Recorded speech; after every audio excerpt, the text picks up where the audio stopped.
Would you like someone else to pay for you to trek up Kilimanjaro?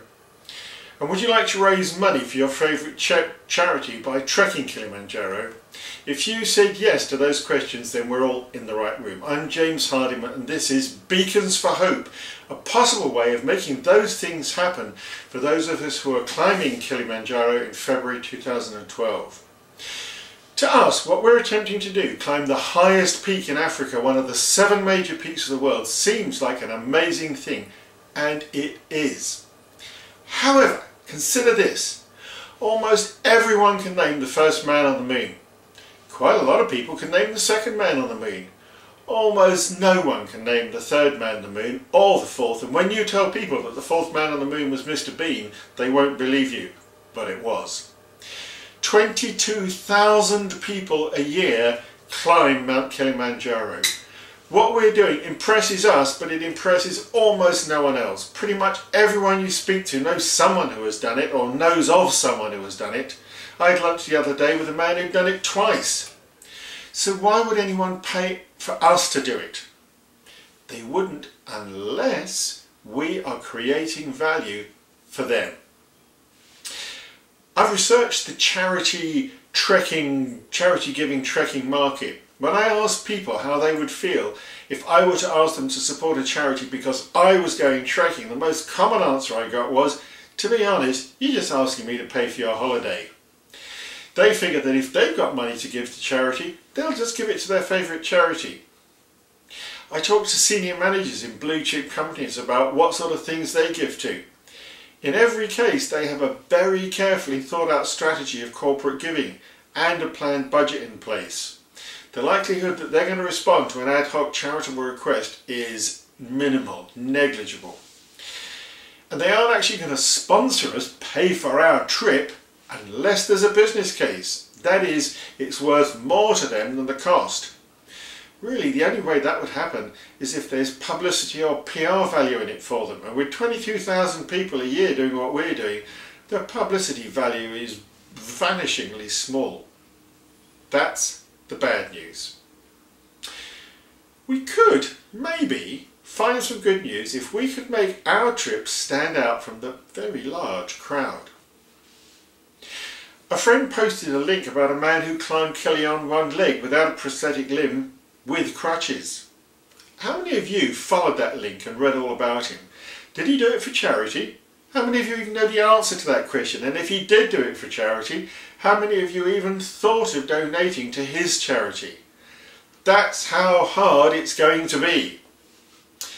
My research supervisor years ago used to ask me to say of my research, what's in it for me, for us, for them? In other words, I need to be clear and be able to say why I am doing this, what I expect to be getting out of it. Why are we doing it? What are we all expecting to get out of this as a group?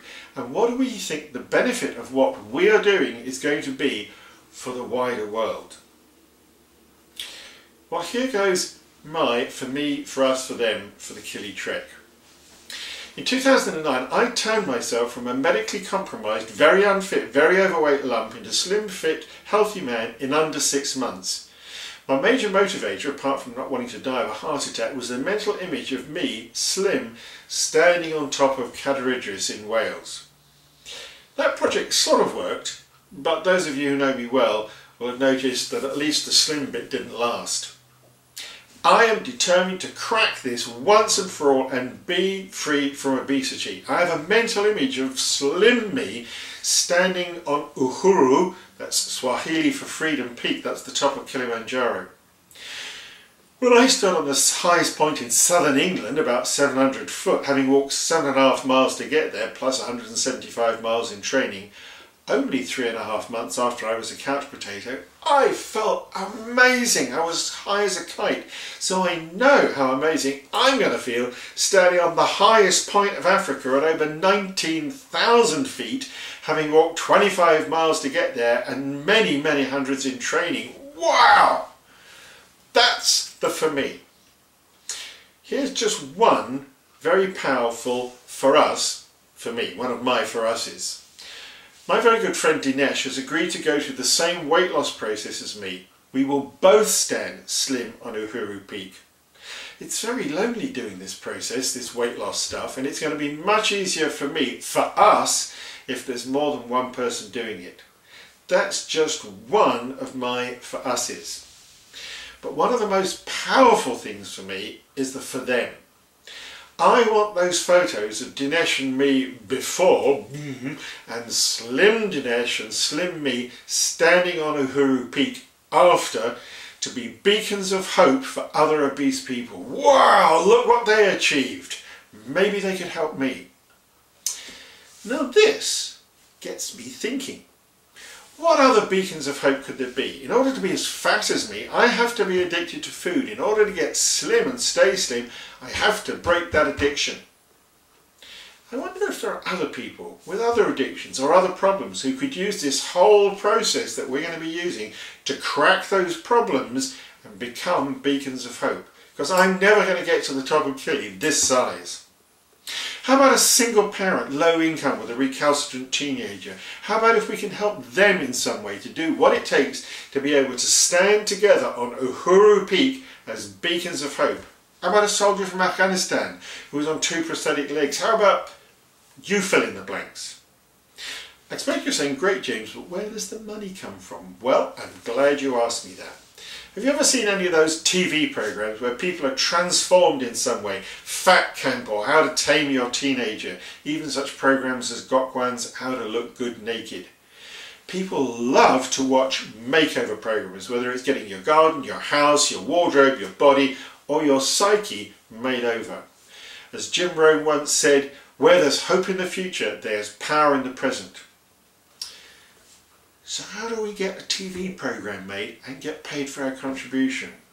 Well, during Joel and Heidi Roberts' Language of Impact class, Susan and I signed up for the advanced class this March. Joel and Heidi train people to stand out from the crowd when competing for airtime in a world where competition for people's attention is great and increasing. There are 2 levels of sign up for the advanced class. The advanced sign-up means that you get a complete media makeover, not only from Joel and Heidi, but from a number of other media gurus, including Cheryl Baker, a truly remarkable woman who has an amazing track record of getting whole TV channels into existence. If anyone can help us get Beacons of Hope made into a TV program, it's Joel, Heidi and Cheryl. I'm willing to use all my credit with Joel and Heidi to move the Beacons of Hope idea forward. And I'm not the only Kili team member who is attending the Joel and Heidi advanced class. To make this into a successful TV program, they're going to want to see us struggling with all the problems we have now. They're going to want to peer into our lives and see us having difficulties. When we have training and struggling and arguing and getting mad at each other, they're going to want that stuff. Unadulterated sweetness and light don't make good TV. We just have to remember that that's part of the cost of being beacons of hope. A beacon is a fire that is lit upon a high point so it can be seen near and far to bring good news to many people. And that's what I hope our Beacons of Hope project can be.